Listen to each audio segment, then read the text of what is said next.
Bienvenidos a la microclase número 6. En esta oportunidad vamos a desarrollar los temas modos de razonar y falacias. Cuando una persona razona, está desarrollando una actividad mental que permite lograr la estructuración y la organización de las ideas para llegar a una conclusión.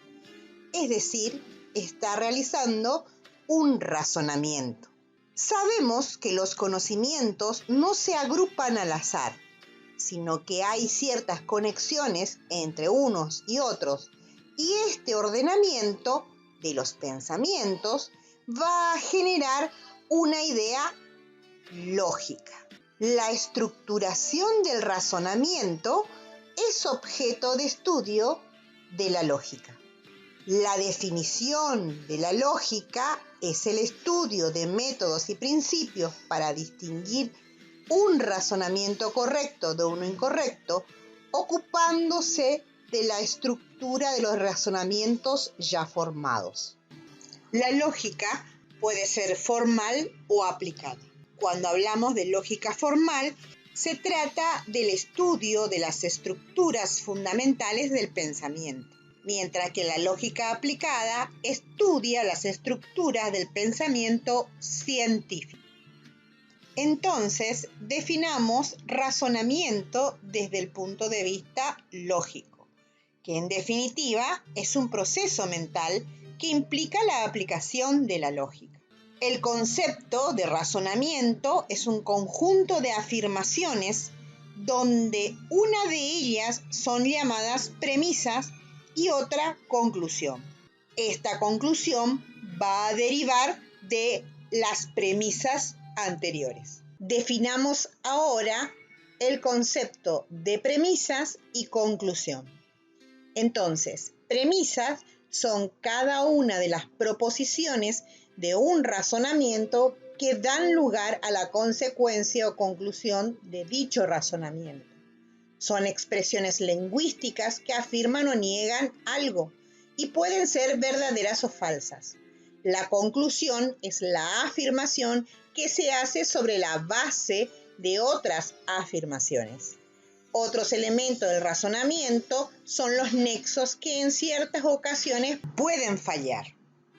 En el ejemplo anterior vemos cómo las premisas se van relacionando unas con otras, logrando una conclusión. Es un ejemplo gracioso donde podemos ver que estas conclusiones pueden ser verdaderas o falsas. Es así que todas las premisas pueden ser verdaderas o falsas, pero el razonamiento va a ser válidos o correctos cuando están bien formados, o inválidos o incorrectos cuando poseen falla en su estructura. Los razonamientos se pueden iniciar a partir de una observación, es decir, una experiencia o de una hipótesis. El proceso mental de análisis puede desarrollarse de diferentes maneras y convertirse en un razonamiento inductivo, un razonamiento deductivo. Según la clase de razonamiento empleado, la conclusión de las premisas tendrá mayor o menor posibilidad de resultar válidas.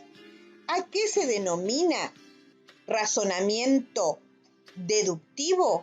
Es aquel en el que, partiendo de un principio general, obtenemos una conclusión de menor extensión.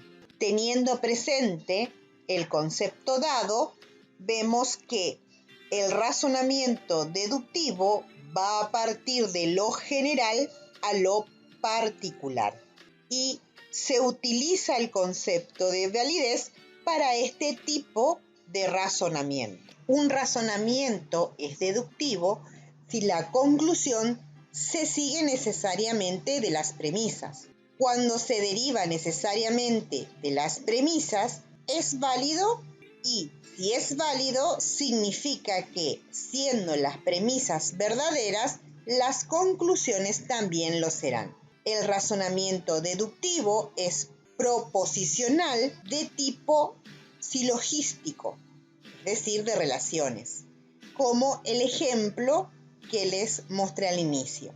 De este tipo de razonamiento se pueden obtener razonamientos válidos e inválidos.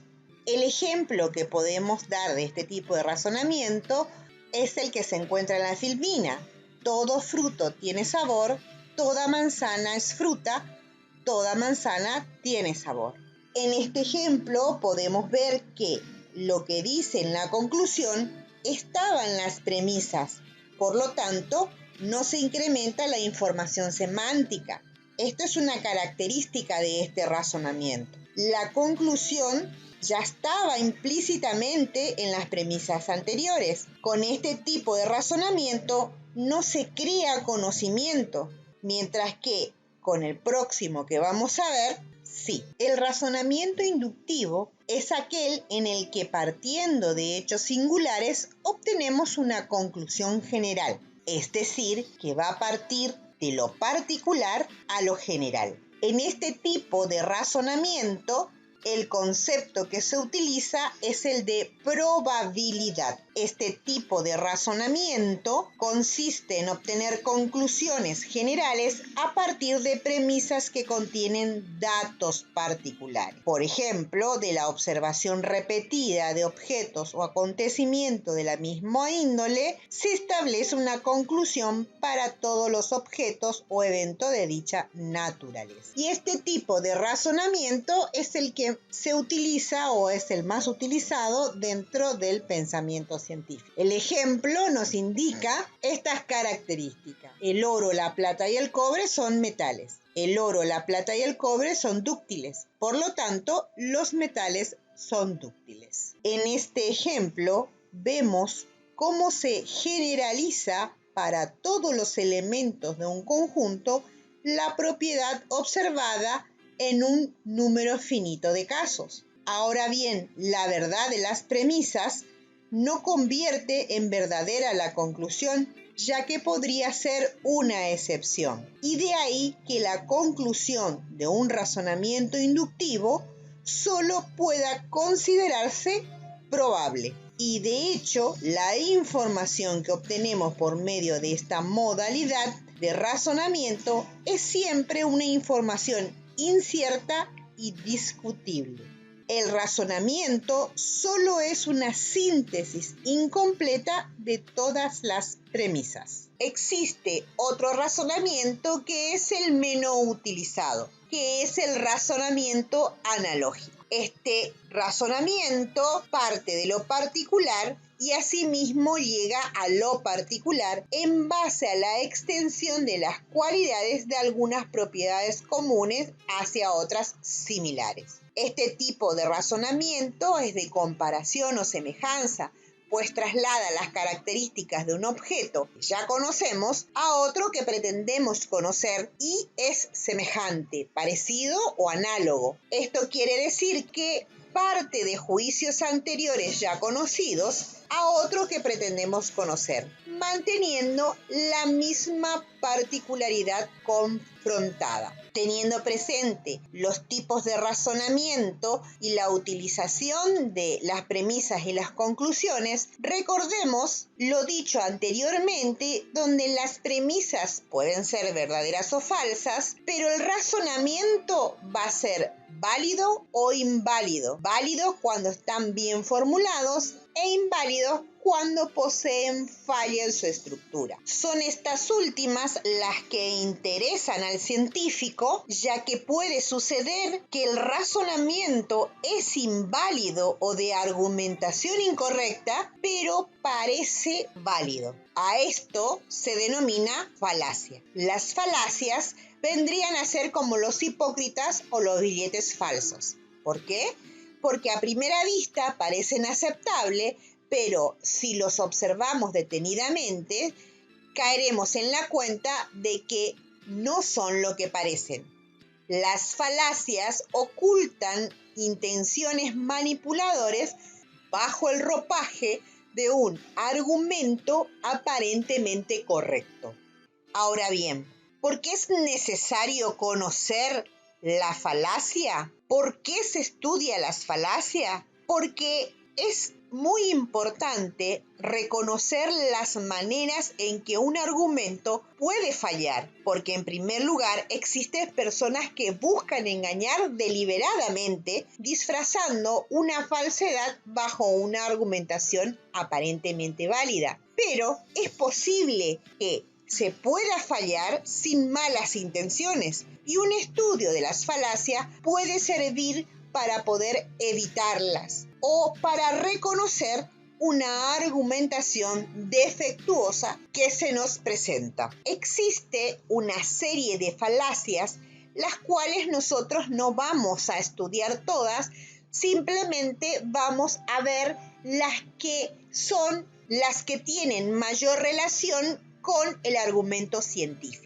dentro de las cuales vamos a tener las falacias formales y las falacias no formales. Las falacias formales son aquellas que tienen una falla en su estructura. Uno de los tipos de falacias que vamos a ver es la falacia del consecuente, donde las proposiciones son verdaderas, pero la conclusión no surge necesariamente de las premisas. Como ejemplo, podemos ver a la familia Simpson, donde Bart es el que realiza una argumentación falaz.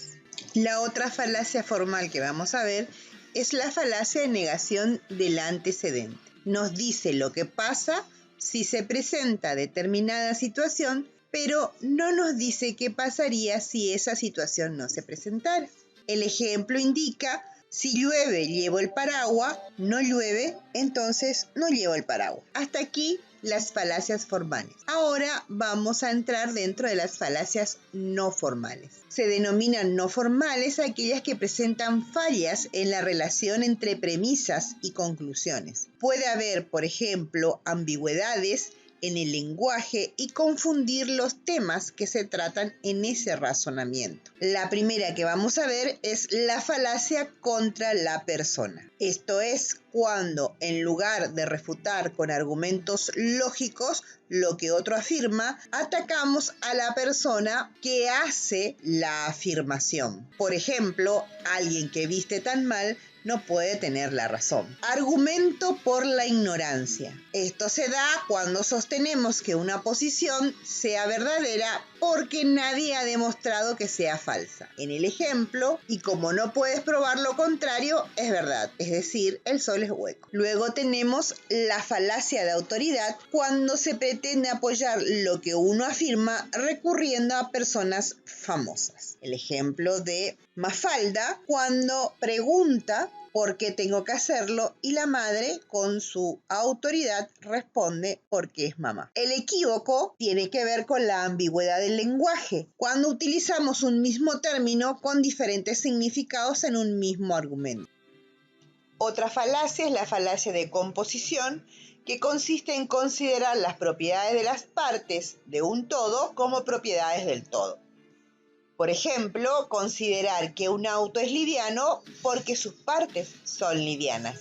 Y finalmente vamos a ver la falacia de división, que es inversa a la anterior, y el ejemplo nos dice que considerar que el rinoceronte que está en el zoológico se va a extinguir porque pertenece a una especie de extinción.